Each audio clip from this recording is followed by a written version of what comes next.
அன்பு தமிழ் சொந்தங்கள் அனைவருக்கும் வணக்கம்.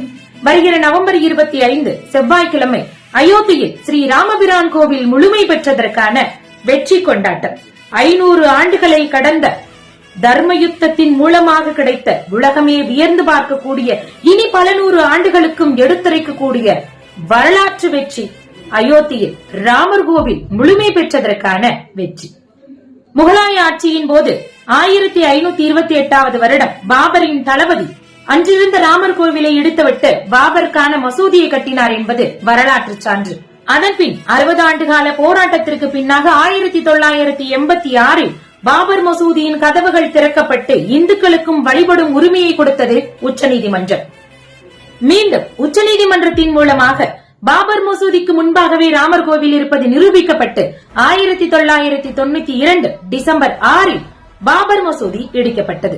அதன்பின் மீண்டும் கடுமையான 16 வருட போராட்டம், சமூக நீதியாலும் தர்மத்தாலும் தனது நீதியை நிலைநிறுத்தியது உச்சநீதிமன்றம்.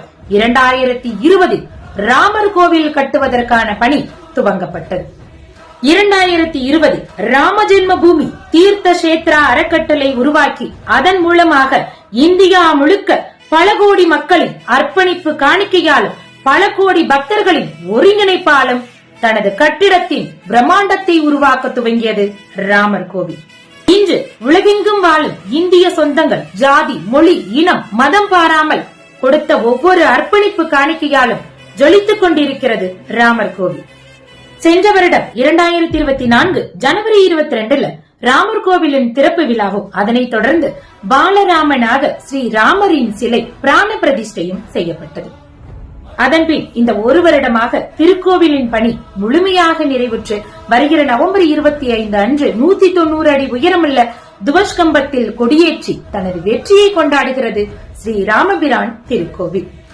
கொடியினை ஏற்றி வெற்றியை கொண்டாட உள்ளவர் நமது வாழும் தேச தந்தை பாரத பிரதமர் ஐயா நரேந்திர மோடி அவர்களும், RSS பேரியக்கத்தினுடைய தலைவர் ஐயா மோகன் பகவத்ஜி அவர்களும், உத்தரப்பிரதேசத்தின் ஆளுநர் ஆனந்திபென் படேல், முதலமைச்சர் யோகி ஆதித்யநாத் மற்றும் பல கோடி இந்து சொந்தங்களின் முன்னணியில் இந்த ராமர் கோவிலில் மாபெரும் முழுமை பெற்றதற்கான வெற்றி கொண்டாட்டம் கொண்டாடுவோம்.